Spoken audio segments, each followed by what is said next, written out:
सबसे बढ़कर कौन। आठवीं कहानी बेताल पचीसी। अंग देश के एक गांव में एक धनी ब्राह्मण रहता था। उसके 3 पुत्र थे। एक बार ब्राह्मण ने एक यज्ञ करना चाहा। उसके लिए एक कछुए की जरूरत हुई। उसने तीनों भाइयों को कछुआ लाने को कहा। वे तीनों समुद्र पर पहुँचे। वहाँ उन्हें कछुआ मिल गया। बड़े ने कहा, मैं भोजन चंग हूँ, इसलिए कछुए को नहीं छूऊंगा। मझला बोला, मैं नारी चंग हूँ, मैं नहीं ले जाऊंगा।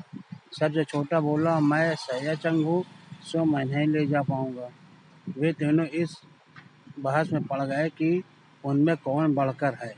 जब वे आपस में इसका फैसला न कर सके तो राजा के पास पहुंचे। राजा ने कहा, आप लोग रुकें, मैं तीनों की अलग अलग जांच करूंगा। इसके बाद राजा ने बढ़िया भोजन तैयार कराया और तीनों खाने बैठे।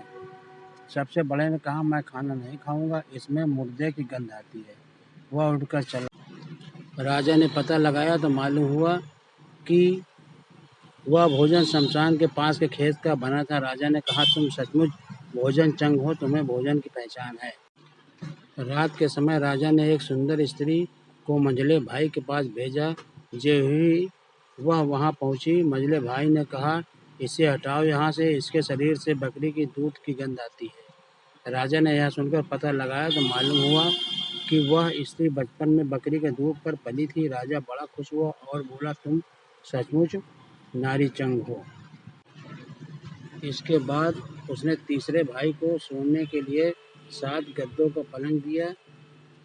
जैसे ही वह उस पर लेटा कि एकदम चीख कर उठ बैठा। लोगों ने देखा उसकी पीठ पर एक लाल रेखा खींची थी। राजा को खबर मिली तो उसने बिछौने को दिखवाया।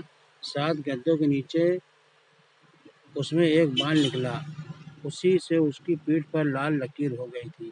राजा को बड़ा आश्चर्य हुआ। उसने तीनों को 1-1 लाख असरफियाँ दी। अब वे तीनों कछुओं को ले जाना भूल गए, वहीं आनंद से रहने लगे। इतना कहकर बेताल बोला, हे राजा, तुम बताओ उन तीनों में से बढ़कर कौन था। राजा ने कहा, मेरे विचार से सबसे बढ़कर सैया चंग था, क्योंकि उसकी पीठ पर बाल का निशान दिखाई दिया और ढूंढने पर बिस्तर में बाल पाया भी गया। बाकी 2 के बारे में तो यह कहा जा सकता है कि उन्होंने किसी से पूछकर जान लिया होगा।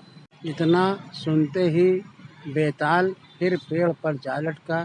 राजा लौटकर वहां गया और उसे लेकर लौटा तो उसने यह कहानी कही।